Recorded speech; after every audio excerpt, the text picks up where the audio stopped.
points in the entire country. There is Los Angeles, but I think mainly New York City is a big polluter in this. According to the Mirror Office of Sustainability, transportation cost is actually 23% of the greenhouse gases in New York City. So, as a mayor, how do you think you can improve this? Well, it's very interesting to me to learn about New York City and its transportation systems as I've been digging into and investigating and learning more. It's fascinating to me that we do not have an electric fleet. We do not have any electric fleets when it comes to even the school buses themselves. You're talking about 300 buses in the first place.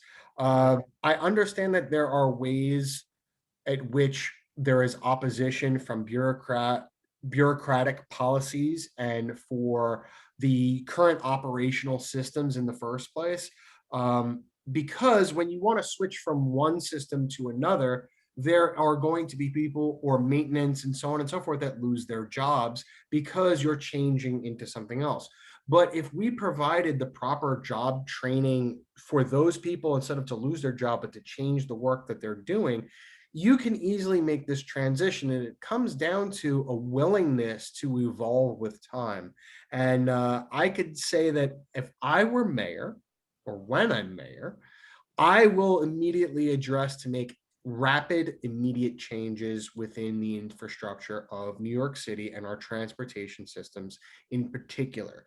I feel as if, as a 12th largest economy city in the world, it is shameful to see that we are far behind with not only our ecological impacts, but also our technological disadvantage, where we do not have modern means of transportation or even considering alternative methods as opposed to just the subway and buses.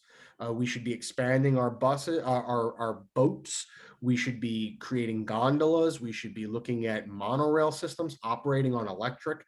We could be working on current energy from the East River and the Henry Hudson River to gather that sort of electric energy and the turbine energy from that. There are so many different things that we can do, incorporating solar. I mean, the list goes on and on. Even the geothermal energy that St. Patrick's Cathedral actually does have to heat its facility, we could be creating a grid on that alone to create renewable energy sources. So as mayor, I would want to make swift, immediate changes and start planning for 21 and laying that foundation and how we get to the future, because I don't see any other candidate thinking past the next 2 or 3 years.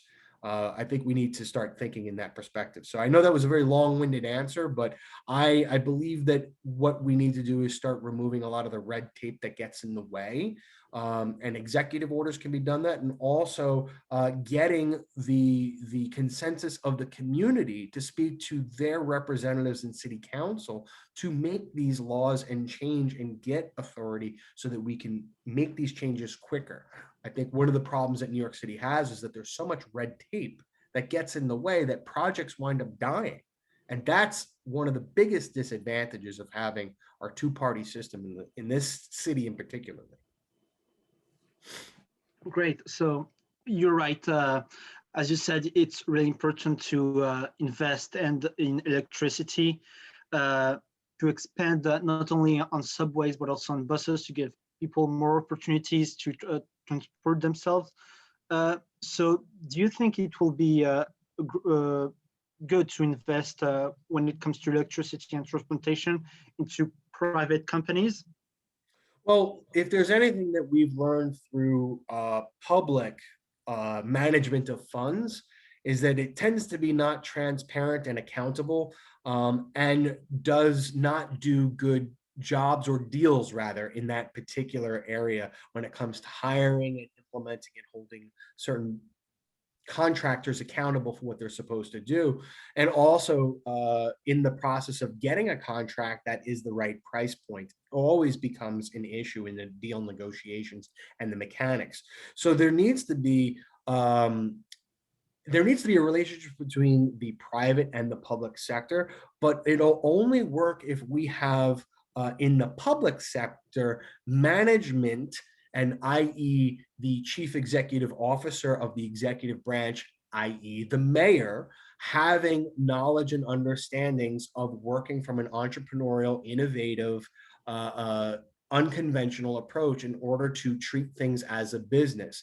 But the irony about the business of government is that it is not designed for it to actually make a profit.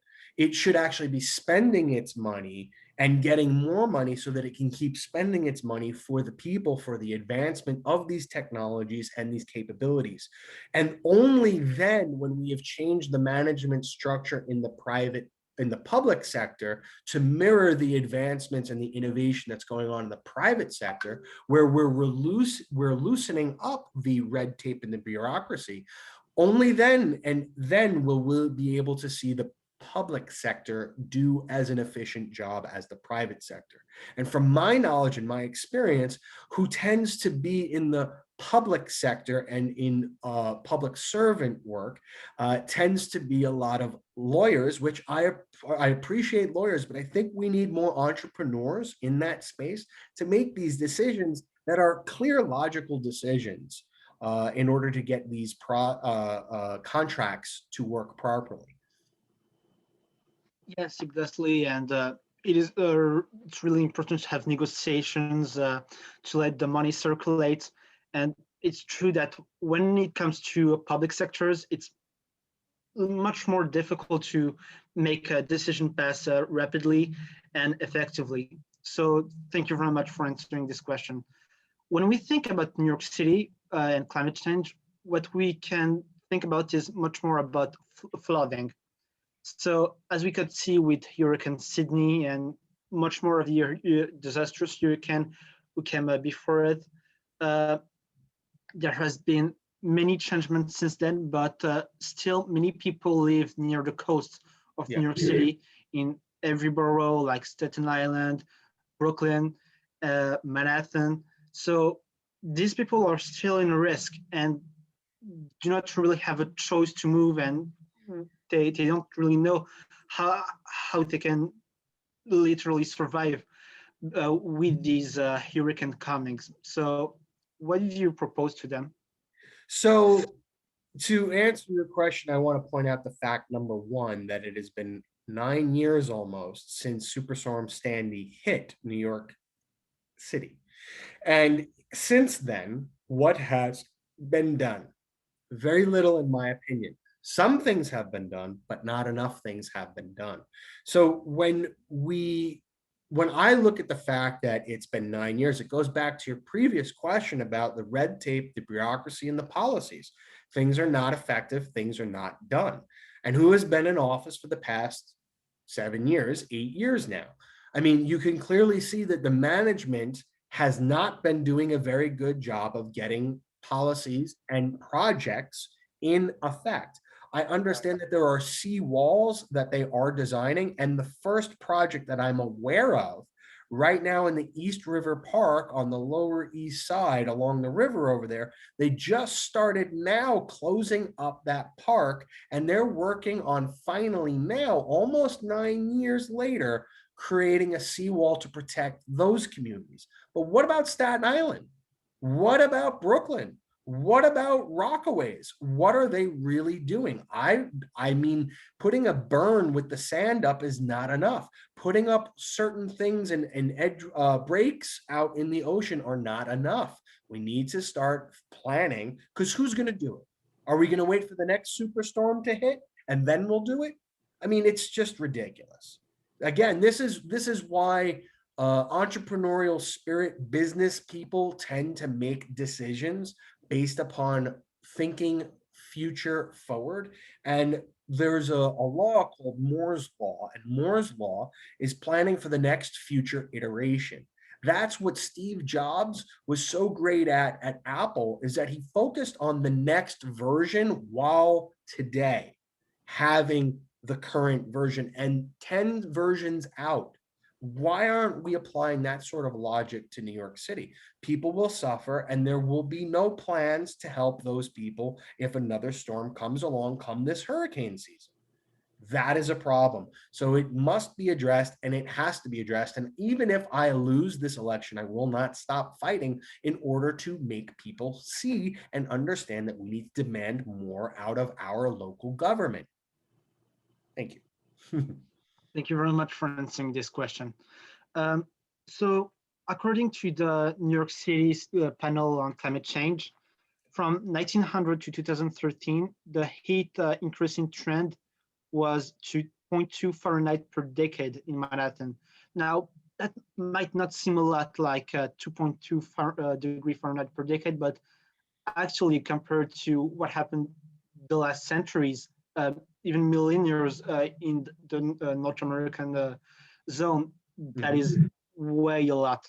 So there's a lot of problem when we come to heat and extreme heat. A lot of people are suffering because of it. We see that particularly in poor places where people do not have the ability to buy coolers or whatever they need to survive to this heat. Some people have medical issues. Elderly people do not survive with this type of temperature and can simply not live with it. Many cases, many death cases were reported the last years because of extreme heat in New York City. So how do you think we can maybe solve or make this situation less disastrous? Well, let me start from addressing the point at which you just made, which is 100 years ago, there was a difference in population, which is part of the answer and part of the solution and part of the problem. It's all in one circuit. So 100 years ago, there was 1.6 billion people on the planet. Today, there's 8 billion people on the planet. There's been an exponential growth in population over the past 100 years. Now, here is a constant factor. You've told me that the heat and the temperature has increased in the same period of time. However much it has, it's increased. Why has it increased? Because there's more people, there's more things, there's more technology, there's more people coverage per square foot. That's what's happening. So what do we know from this? That the more people will continue growing. Population expansion and growth will occur into the future every year. That is the facts. That is just the law of exponential returns, meaning that more consumption will happen. With more consumption provides more potential for more heat. So if we don't address our consumption on a cultural and societal level, globally, nationally, state, and city, we have problems. So with that being said, how can we immediately solve the problem long term? Well, I've just given you a perspective, which is that. But how do we solve the immediate? The first things that we need to do is pick up pilot projects and programs that were instated, which I have sat on many of these panels and listened to many presentations about creating more greenery and parks throughout the city, and especially areas of Brooklyn and Queens and the Bronx, where it is extremely hot, and upper Manhattan and parts of Staten Island in these lower income communities that are not filled with parks and greenery. If you want to lower the temperatures and you want to create a safer space, it's really very simple. Mother Nature, this planet has created very simple structures to do this, and it is the plant life and it is the natural ecosystem. So if we want our city to be better inhabitable, we need to get more plants around and more trees and more greenery and introduce more water features throughout our entire environment. I propose, as part of my company, Wellville, which is the company I've been operating for the past 8+ years, we need to create and design our buildings where they include agriculture and vegetation. Similar things like what's happening in Singapore and Tokyo and Shanghai and all these different places and all other parts of the world. They're not alone. They're just the ones that come to mind at the moment. We need to have buildings that have more solar power and more of these energy efficient things that can absorb using that natural stuff to create cooling systems. We should have more better improvement in our streets and the pavements and the concrete. There are many different technologies technologies out there. We could replace the black asphalt that is around our city with these wonderful street panels for solar collecting that also operate with LEDs to change traffic patterns and create so many better things. And at the same time, generating and restoring that heat can actually create less snow problems and ice conditions in the winter because of that stored energy. So it works in the extreme heat and it works in the extreme cold to create a more manageable lifestyle. And again, these are projects that just need to be funded properly to be executed upon and seen happen and come to 100% fruition.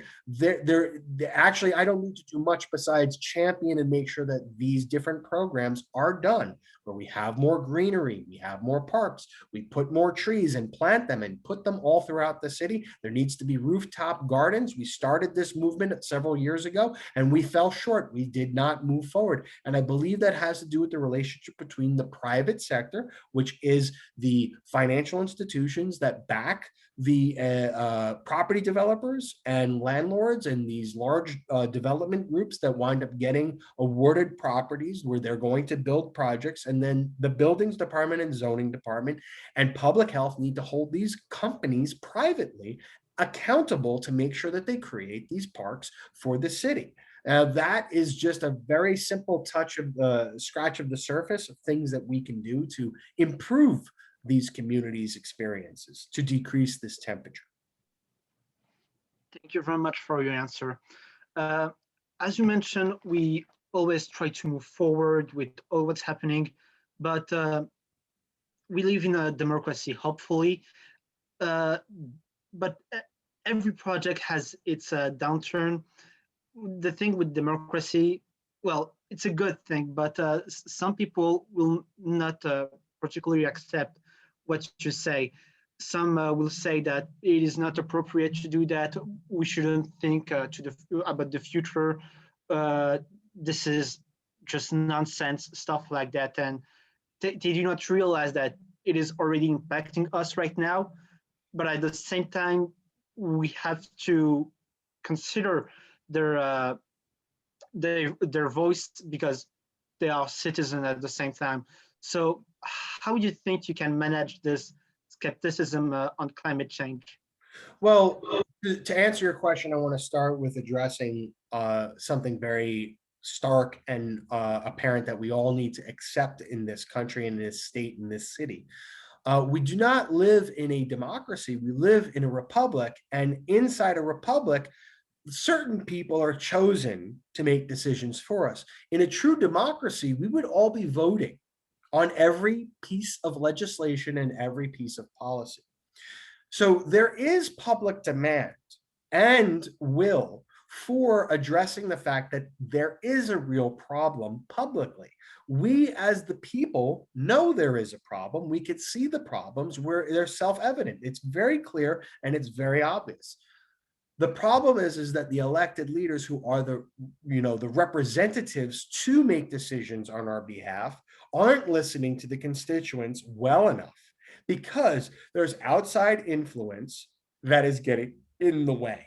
And that, one could say, could be a corruption. One could say that's complacency. One could say that's also because of the need and the desire to stay in office and stay in power. We refer to them as career politicians. Now, again, I'm not looking to be a mayor because I want to have power and I want to be there forever or make this my career for the rest of my life. I want to do this just for 4 or maybe 8 years, depending on how long the city will have me. And that's it. I want to lay a foundation to get these things done. And how do we address the people who do not and the skeptics? Well, education. It all comes down to basic science and simple education. And also, I believe that it would be really good to provide an opportunity for people who are New York City, New Yorkers who live here as civilians, to be able to travel around the world to see the problems where the ice caps are actually melting, to physically see them. The same way that there is an ability to go to Israel, to go claim your heritage and see that, I think that New York needs to create an opportunity to help get our people to see the rest of the world and see the things that we're missing and understanding and do not understand, that we have to pay attention to, such as seeing the glaciers and seeing how they've retreated, and see and understand that what happens is as these glaciers wound up melting and continuously going through this process, we're going to go through a very warm period, which then goes into another cold period. How Right. many people in this city and in this state and in this country and in the Western civilization can tell you how many ice ages there have been on this planet? There's been more than one, several of them. And if we don't do the job, we will plunge ourselves into one sooner than we're actually scheduled to, according to Mother Nature. So, education, marketing policies, awareness, outreach to different communities, and boots on the ground, talking to people. But most importantly, we need to talk to each other. And we also need to learn how to talk to each other in order to communicate. And that's why education is so important. Inside of education, we need to be able to teach each other how to communicate. Because ultimately, at the end of the day, how do we hold everyone accountable is by holding each other accountable. The same way friends of mine say, hey, Chris, don't buy so many plastic water bottles, get a Brita and a water filter. That holds me accountable and I have a conscience, so I make changes. Don't throw your stuff in the garbage, compost. Education, but being able to understand how to communicate with people, where they are, what type of communication works for them, and be able to bring them to understanding. You can't preach at people, it doesn't work. We need to, it's a multi-prong approach, and we need to act as soon as possible in order to get there. I hope that answers that question. Totally. Thank you very much for your answer. Finally, for the youth generation, if you had one message to transfer, what will you say to them? Please do not, please, I beg you, please do not be completely discouraged with the way that things are today. I understand the frustration of the people in power. I completely understand how annoying and irritating it can be because things seem so simple. Here's what I ask of you: patience and kindness and empathy. The reason why I say that is because we do not understand those that who which we do not know. We do not understand the experience that other people have gone through. But I want you to keep championing and moving forward.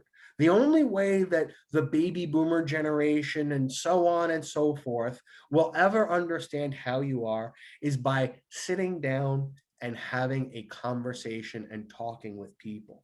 Yelling at other people, I understand it feels good and it gets your point out there, but at the end of the day, people turn you and tune you out and don't want to listen.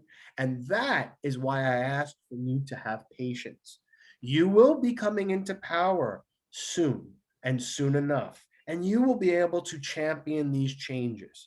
And I have learned that as much as we must burn things down in order to change them, we also have to acknowledge the fact that we have to be humane to those people who disagree with us and do not understand where we're coming from because they do not see it.